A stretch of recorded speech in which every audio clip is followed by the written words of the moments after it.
Hey there, and thanks for joining me at Real Estate Development Land to Legacy. I recently got invited to appear at Bisnow Multifamily Conference in Seattle. The topic was innovation in multifamily real estate, and I couldn't help myself but to talk some crap on stage. I got a few chuckles, and we recorded this performance of mine and decided to put it as an episode here. It's a little departure from my typical interview style episode, so let me know in the comments on Spotify or YouTube what you think. And if you haven't subscribed to the show yet, please do so. It would help me out, and it would also enable the silly algorithm to promote this to others who might find this useful. I really appreciate a positive review if you think it was valuable. And now, here's me at Bisnow. Good morning, Eugene Gershman, GIS Companies. Bisnow said coffee and cocktails, so I showed up. I'm a developer also, so wake me up when we can start working again. I've been doing this for about 20 years, family business. Our main mission is we partner with property owners to help them get their properties developed. And we've got several deals in the pipeline. As soon as money's available, we'll go to work. So I love debating innovation in real estate because I personally am a tech nerd, so I love all the cool stuff. But then I talk to classic, old school architects, and they tell me that, look, it's been done this way for centuries. Don't try to change it. If you want to sell the product, do it the way it's been done for many years. People have figured it out. They know what works, what doesn't work. In 2020, everybody's sitting at home. Oh, we can't go out. We can't work in the communal spaces. Everybody wants an office in their apartment, in their house. A year goes by, we're tired of sitting at home, we're going and, by the way, we're still working from home, so we don't need to go to the office, but we need all these common areas, we need these big lounges, and everybody wants there. Another year goes by, oh wait, you gotta go back to the office. So nobody cares about those spaces anymore. Nobody cares about the office at home. They convert those little dens into walk-in closets because they need more storage space. So that thing is evolving, but the classic, sort of convenience has to be there, otherwise it won't. So what I personally love to see, and what I've seen recently, is that every new building has smart access control, cameras, security, stuff like that. That thing was a novelty, I don't know, a decade ago, and really geeks like me loved it, but then now it's commonplace. And yes, it's convenient to issue digital key whenever tenant turns versus fixing the door locks every time. So things like that, they're commonplace. Parcel lockers, everybody's buying on Amazon. Those old mail rooms are not functioning anymore because everybody wants those parcel lockers. So those are the type of things that we're seeing everywhere, and that's the type of innovation that's becoming more commonplace, and that we're going to continue to see more. From my standpoint, if it pencils, it's going in. If I can sell it, we're going to put it in. If I cannot sell it, we're not going to put it in. And look, the reality is tenants aren't going to pay more for a silly gimmick that they get in my building versus the other building. It's just the way it is. Nobody cares about that. Yes, they're gonna love it, but they're not gonna pay more for it. So if I can put it in and still sell the product for a competitive price, I'm gonna put it in. If I cannot do that, I don't care about it. Sustainable building, tenants don't care. If we're forced to deliver green, sustainable building, like the last project we had an FTE that required some sort of a sustainability certification. We had a choice of LEED or Build Green. We chose Build Green because it was cheaper and we didn't have to do anything else. If we weren't forced to do either of those, we would not. But yes, we use Energy Star appliances because we can't get any other kind. But that's the type of stuff that's, if it could be sold, if we could sell this apartment unit for more money because we have a cool feature that's all sustainable, we do that. Otherwise, it doesn't make sense. Yeah, we're as multifamily developers, we're struggling with retail. We don't know what to do with it. And getting a tenant there early on is hard. Getting a tenant later, there's a lot of risk. Lenders don't care about it. Investors don't care about it when they invest in multifamily. So that's our challenge with it. But I'm super skeptical on amenities. It's funny because tenants come in and they love their amenities. They love the idea of the amenities.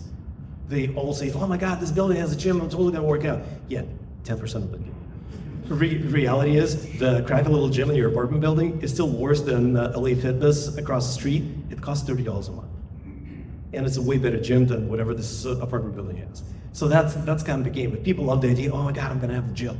Rooftop deck, yes, it's kind of like everybody's building rooftop decks, so let's put a rooftop deck. We're in Seattle, people. It rains 9 months out of the year. How often do you actually use that rooftop deck? Not a lot of times. But again, people love the idea of having these amenities. I love your approach. In our Bellevue project, we say that, look, the downtown Bellevue is your entire amenity. You want a gym? There's at least 3 within a block. You want a restaurant? There is at least 7 within a block. You want, I don't know, coffee shop? There's like 25, right, on the same block. That's what it is. Luxury, I'm super skeptical of luxury, by the way. People don't know what the hell luxury is. They walk in a building where you spend millions of dollars building out these beautiful finishes, putting these expensive appliances. They walk in, they come up to the window, they say, oh, I love you. Did you look around? Did you see how much money we just put in? Did you look at all these? No, people don't know what luxury is. So I'm sorry, I don't mean to be negative, but you just have to be pragmatic about these things. So a lot of times you put stupid vinyl floor and they call it luxury vinyl plank. I'm sorry, it's vinyl. But that's, so yes, amenities are important. It's important to have the perception of good amenities, and it's important to point out what people can actually do. But then at the end of the day, it needs to make sense financially. Building is like a multi-variable equation, right? And yes, you definitely consider what the market wants. Yes, we definitely research what the competition is doing every time we start a new project. But then the reality is the architect sits down and looks at all the code requirements and says, oh, well, the city wants linear feet of storefronts. And we're sitting there in a conference room looking at the stupid storefronts. We're like, what the hell are we gonna do with it? We can't put a retail space here because nobody's gonna rent a restaurant space in this location. It doesn't make sense. And so there's a lot of these push and pull. Sorry, I forgot what the question was. Home office, right? Yeah, inside your spaces, how are you sort of designing to meet the expectations? Yeah, as much flexibility as we can get. I think that's the key. Because when we start, the problem is we start so early. And it could easily take 4 or 5 years from the time you actually start looking at the project by the time it's delivered. You have to be flexible. Yeah, I think maybe I'm a little too optimistic, but I think our industry is so, slow to adopt new things.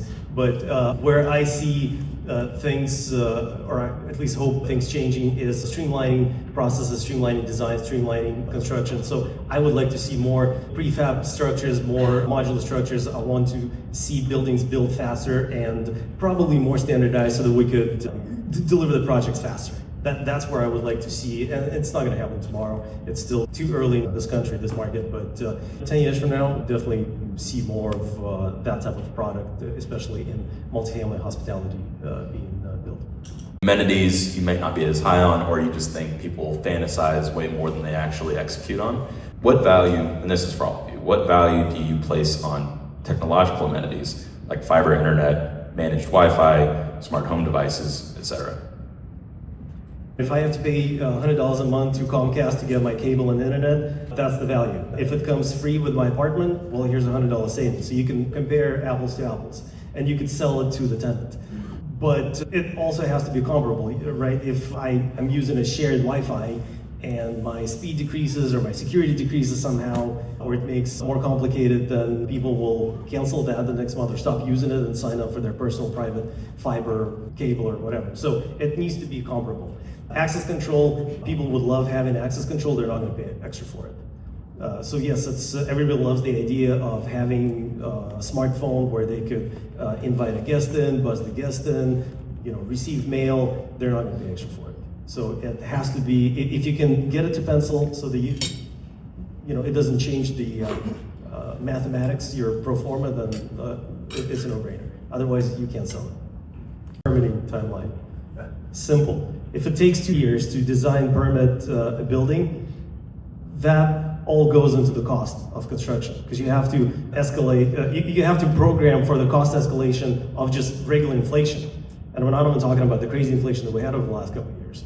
So if you start designing today and you're not going to even start construction for 2 or 3 years, all that cost goes into the cost of the project, and all that has to pencil, therefore you have to sell it.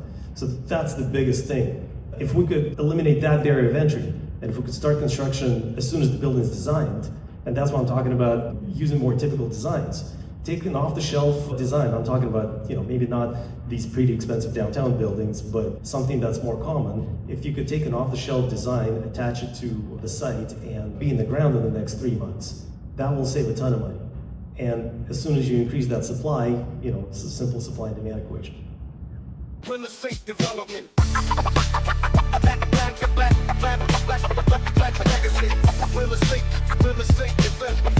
Real estate development. Land to legacy.